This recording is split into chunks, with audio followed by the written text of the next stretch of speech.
I think today people worry a lot about the world, about the economy, China economy in the world, but I'm a very optimistic.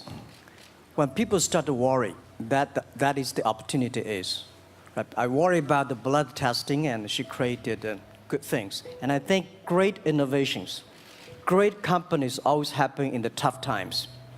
Life's like the music. You have up, you have a down, you have a long, you have a short notes. And I like your American movie. Life is like a box of chocolate. You never know what you're going to get, right? So I'm pretty optimistic. The opportunity in the future for equality is huge, because in the last century, the IT is for big companies. The globalization is for big companies. But now with the technology, we can serve those 80% of the companies that have never been served. We can serve the 80% of the young people that have never been served. Technology for internet is so cheap, so easy to use. One of the reasons why we grow in China e-commerce so fast, much faster than the USA, because our infrastructure of commerce in China was too bad. When it is too bad, something happens and goes. Today we are working on the rural areas of China. I can never imagine that China, about 800 million people still live in the rural areas, are farmers. And there are about close to 200 million people. Their income is less than $1 per day. And before the internet, it's impossible for these guys to reach the PC because it's so difficult. Even people like me, I don't know how to use a PC. But now, 80% of the farmers, those people using mobile phones. When I have the mobile phones, the internet, the data, things change a lot. So I'm excited about the future. People always worry. I love the young kids sitting there and talking about the dream, their hopes, because if they have the hope, we have the hope. That's what I believe. And let's just take what you do. And I've loved every description I've ever heard about how you serve people, and your story about the bamboo farmers and your wife and her friends. It was fabulous. But where's this going? What are you going to do? What are your plans to maximize the use that people in remote rural areas of China can make of their cell phones besides ordering your products? How are you going to get it? Are you going to get them in the banking system through cell phones? How? Well, we never know that we can grow so fast. In the past 5 months, we covered 4,500 villages. And these people, normally they use in very traditional way. It took them like we went to a rural area. It took the farmers 2 hours to walk to the downtown in the middle of the town and buy things. But today, because of the mobile phone, and we can deliver things to their home, to their village within 72 hours. I remember last week I read a very interesting news. This is amazing. There is a girl, she told me a story. She said her grandfather, 92 years old birthday, and for his life, he always wanted to try one Western style food. But he lived in the rural areas. There's no such restaurant food. So she said, I tried on the internet, book a restaurant dinner for Western food, delivered to that village. And they finally immediately find one restaurant. There are 3 guys. They took like a 3 days bus from Shanghai to that village, made an Italian spaghetti and a beef for them for this 92 years old birthday. And whole village was excited. Everybody said, wow, you can order food, Western style food. So buying almost everything. And also we're helping, there are a lot of farmers, they plant a lot of apples, great apples. But 90% of the apples rotted because there's nobody buy them. They normally buy by track. If you sell the apples, they sell whole track. And using the traditional way, they can sell by whole basket of the apples. But now, because of the internet, they sell by one. Each apple, they sell $1. or 1 RMB or 2 RMB for each. So the farmers see using internet, they can buy and sell using the mobile phone. That changed their lives. And I think it's exciting. And people need examples when they see, well, my neighbor made money through online, to selling things. My neighbor buy much interesting things online. People start to learn, and more people start to buy the mobile phones. We cannot make all the mobile factories, to sell phones to them. Only they know the mobile phone really works, helping change their lives. They start to buy the mobile phones. Just one more question. And then, do you think this will make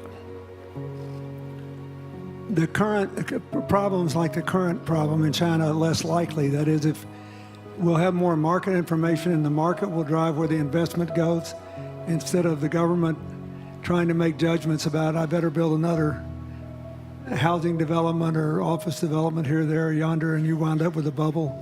Well, if it comes from the bottom up, is it more likely that fewer bad things will happen? Yeah, Daniel, I think the last week I was in Seattle discussing about the China economy. I think you American people worry too much about the China economy. Well, you see, every time when you start to worry about China, China goes better. Every time you think China is in problem, we'll get better. But when you have to say, you have a high expectation of China, China always a problem. Like parents have the expectation of the kids, are the same. But there's a big difference between American consumption, because people say, well, the economy is bad, so China consumption will be good low. No, totally different. You Americans love to spend tomorrow's money. And the other people's money, maybe. Or maybe the children's money. We Chinese love to save money. We are probably the largest country, the safe deposit in the whole world because we've been poor for so many years. When we make money, we put in the banks, because someday we know the disaster is coming, so we can spend the money. So when the economy is bad, we still have the money to spend. You guys probably don't. You worry. And the second thing is China been focusing on developing for the past 30 years. China government so strong on investment, so strong on exporting, but they are too weak on the domestic consumptions. Domestic consumption is not driven by government, it's driven by entrepreneurship, driven by the market, not the government. So in the past 20 years, government is so strong. Now they're getting weak. It's our opportunity. It's our showtime to see the market economy, entrepreneurship, how we can develop the real consumption. I think if the China develop the great consumption, we have a 300 million middle class. In next 15 to 20 years, we're going to have 500 million middle class. We need to import a lot. So when we start to import, that's a great.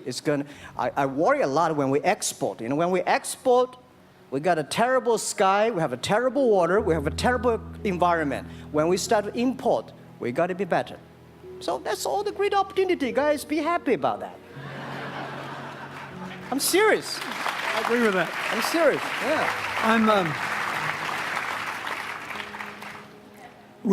Worry about yourself. Don't worry about the others. The reason some of us worry about China is we depend on you to buy our debt.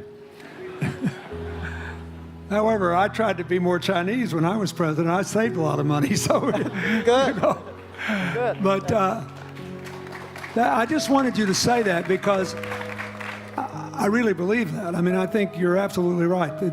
The trend toward greater internal consumption I think, will remain unbroken in spite of whatever the difficulties are in the next few months. I think it's important not to overreact. You can't break the trend. You've got to clean up the land from chemical contaminants. You've got to clean up the air. You're going to do it. Yep. And a lot of Chinese will make a lot of money out of that. There'll be a lot of great new companies, and there'll be opportunities to import from other places. Yeah. So can you discuss your theory of what you're doing and other things in terms of whether it advances equal opportunity and social solidarity? Tell them what you think's going to happen. And what other kinds of, when your opening remarks, you just said technology is going to be active in this way in other areas of the economy. What do you think the next big opportunities are? But first, tell them just in 2 sentences what you're doing, because Jack and I know, and we haven't been clear enough. Explain it, and explain how you think that advances social solidarity and equality of opportunity. Our work is in the belief that access to health information is a basic human right, and that lab information, particularly because lab data drives 70% of clinical decisions, needs to be accessible to people before they're sick. So if you look at the word diagnose in the dictionary today, it says to determine the presence of disease from symptoms, which means by definition, we're determining that people are sick once a disease has already progressed. And our work is in being able to make lab testing accessible to people in time for therapy to be effected, and to do that in a way in which every person, irrespective of their insurance status, irrespective of where they live, can afford the ability to get a test done. So that means, in our case, we've invested the last 12 years in now developing hundreds of tests, many of which are less than $10. So $2 tests in the United States. And I think one of the amazing things about this country is that we have such an incredible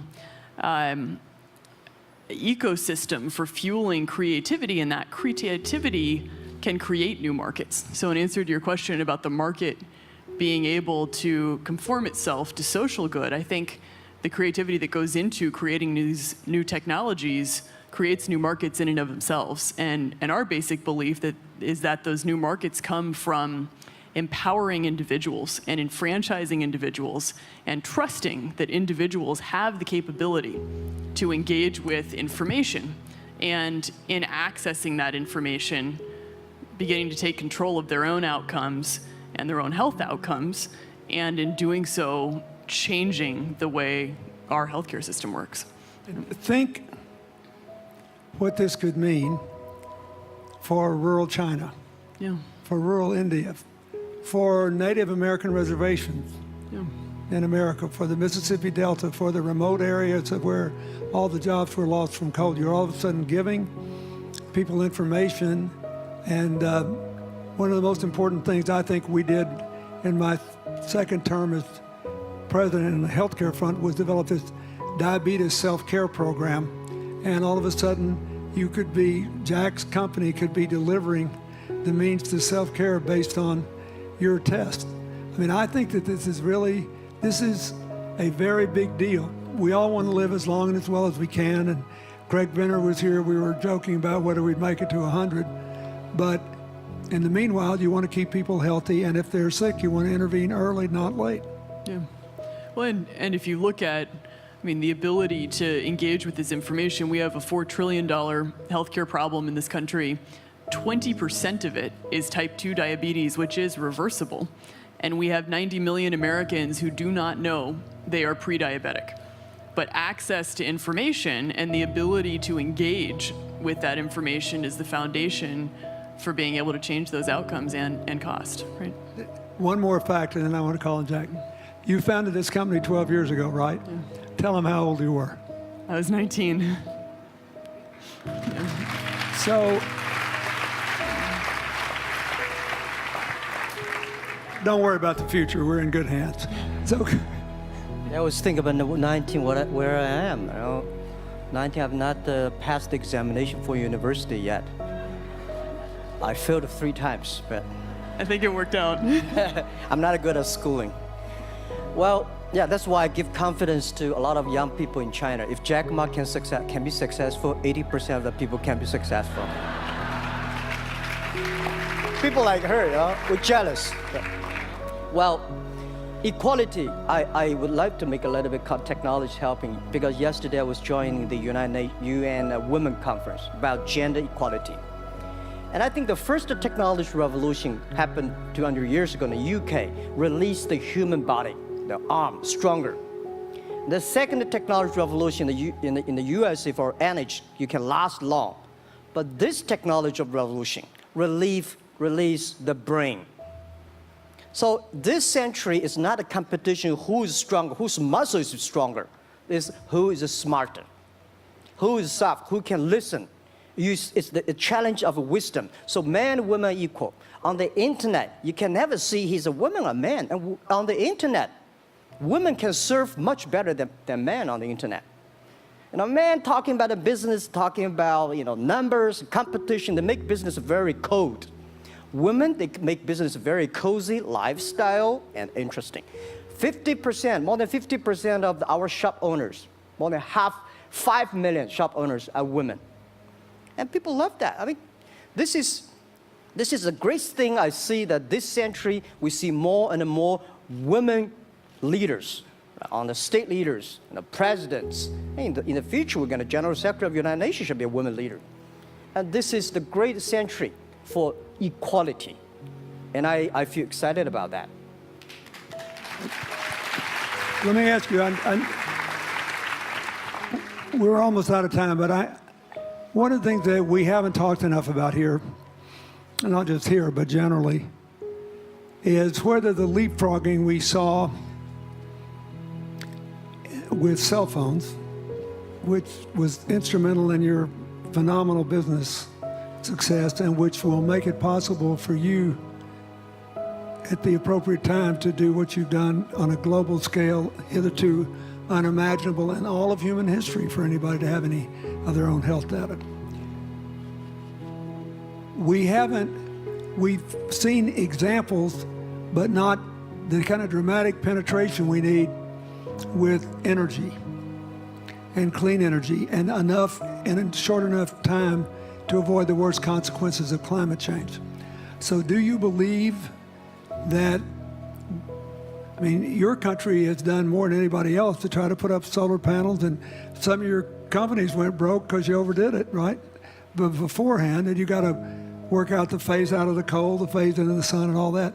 Meanwhile, Africa, which is growing like crazy because of the cell phone in no small measure, and has 6 of the fastest growing countries in the world, still has vast swaths of its land totally dark at night. Do you believe that it's possible for us to scale up with distributed solar power rather than centralized as quick as we did with the cell phone? And if so, and if that were your business, if you had to quit what you're doing today and start there, how would you do it? And how would you do it? Lady first, I know that. I'm such a huge believer in technology, and I think especially right now, we're at an incredible time in terms of new technology and the ability to apply technology in a scalable way towards solving some of these problems. So I would look at it in the context of some of the renewable solutions that we already have, and in the context of empowering, connecting individuals with access to those solutions, and in the context of creating markets around them. I think that there's real opportunity to actually create an ecosystem in which people can financially benefit from these solutions, and I think that's going to drive an adoption. I think in developing economies, there's a revenue stream associated with that, and the more we can turn even already some of the technologies that we have into markets, the more that we can fuel, I believe, local growth and individual engagement in beginning to adopt some of these solutions.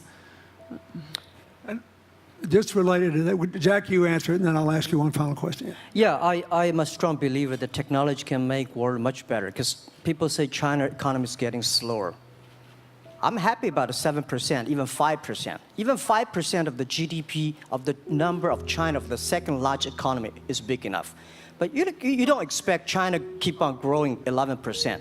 Because like one human body, when you're 1.8 meters tall, you cannot keep on like a 10% grow every year. You have to grow the quality, your mind, the wisdom. So I think China needs new technology to solve these problems, and which today the data, the clean technology all these things that China is supposed to do, if we keep on the tradition, the old ways, we'll go nowhere. This is why I feel excited, because people ask me, what is your dream now? Because I never thought I would be today. I can sit here talking to president. I'm like a guy, on the street and like failed 3 times for university, 5 times for high key schools. I applied for 10 times in Harvard school, all rejected. I never thought, because of the technology, because the internet give me this opportunity. So I'm thinking when I retire, I don't want the Chinese people have a terrible water to drink, unsafe for food, and the money we make all spent in the hospital. That's disaster. So how we can using the technology to enable young people, the great chance of this world, don't worry about it. We got 1.4 billion people who were born in 1980s. They are the people of the internet times. They are going to have new ways to solve the world problems. The things you are worried about today, they can solve it.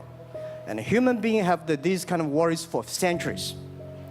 And young people can always solve it. And today, when you have a right direction, clean energy, the climate change, all these issues, they will be solved, and these are the great opportunities ahead of us.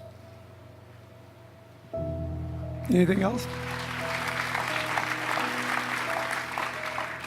I agree with that. I think the more we can enfranchise people, the more we can create ecosystems in which individuals are empowered, the more we give rights to individuals to be able to build businesses, to be able to pursue the economic benefit of technologies, the more you see these markets change.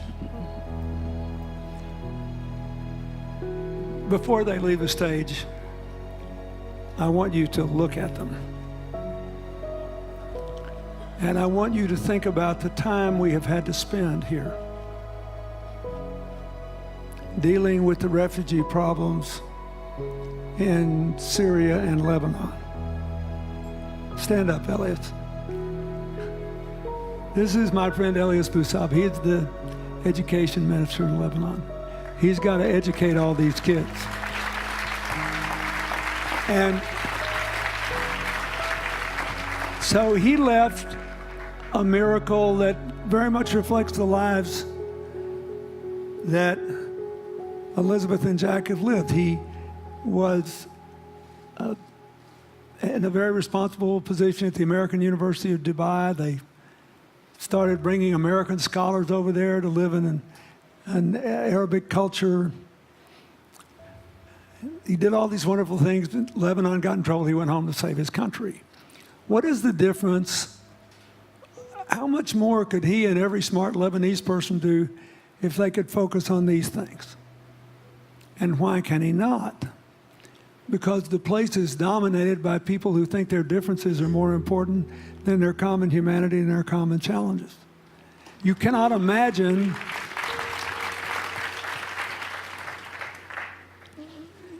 Jack Ma's proud of being Chinese. I like that. He never hid it. He's happy about it. I'm proud to be a global citizen too. Yeah. Yeah. And I imagine Elizabeth's proud to be a blonde-haired, blue-eyed American techno whiz from Northern California. Yes. But they don't, not a word either one of them has said has defined the meaning of their lives or the direction of their work with negative reference to someone else. My friend Dikembe Mutombo, stand up. No, you don't have to stand up. It'll hurt you too much. You're an old man. My 7'2" tall friend was just inducted into the National Basketball Association Hall of Fame. And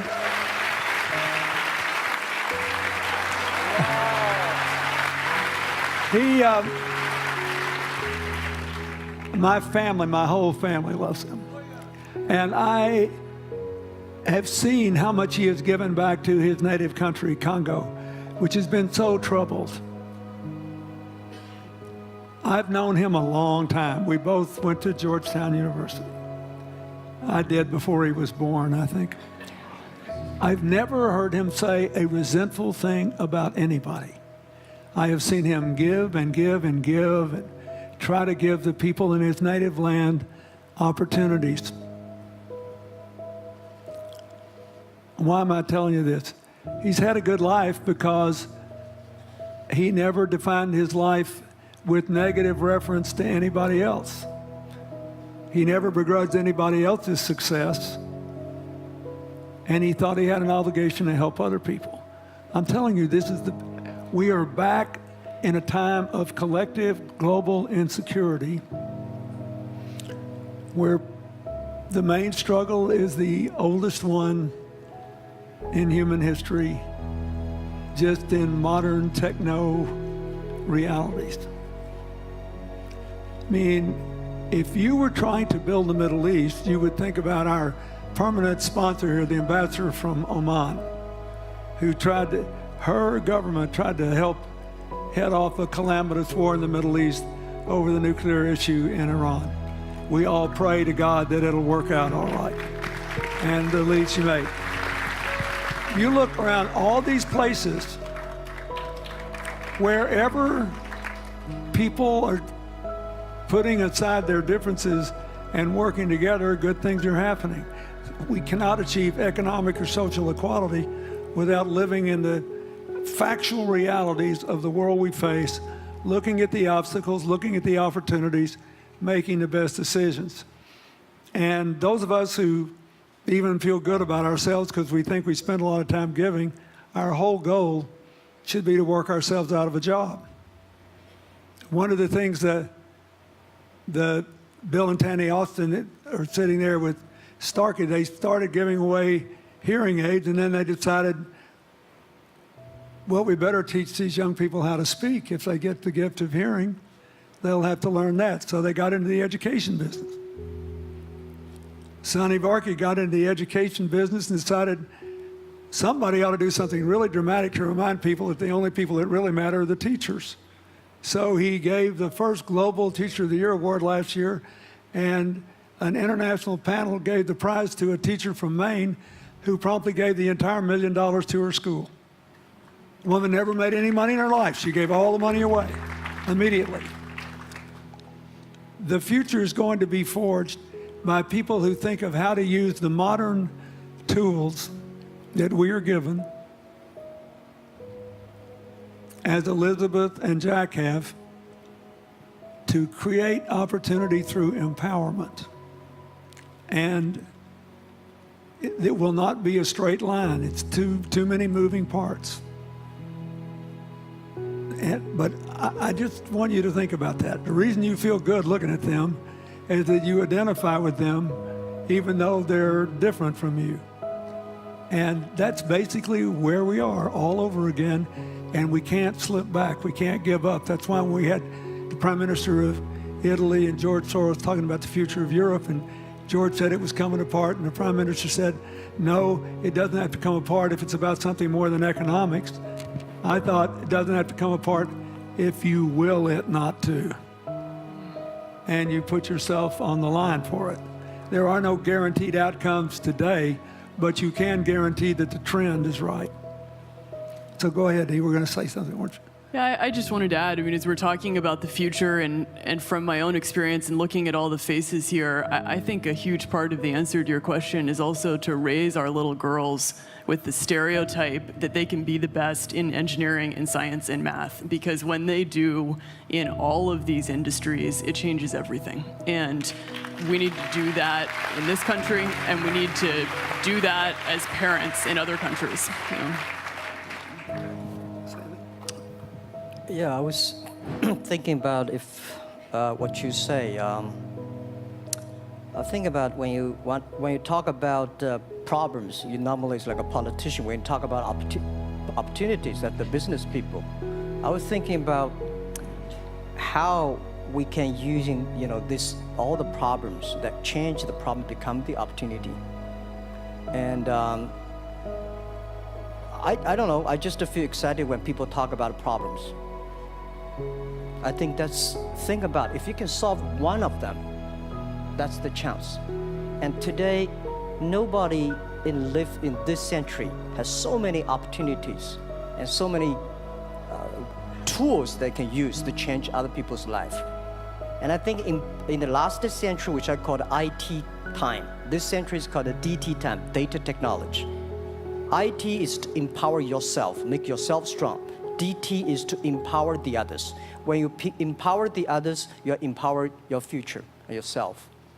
So when I listen to you talk, I agree, and I think that's why we were born in this century. That's why how we can use the internet to help more people. Let's give him a hand. Thank you.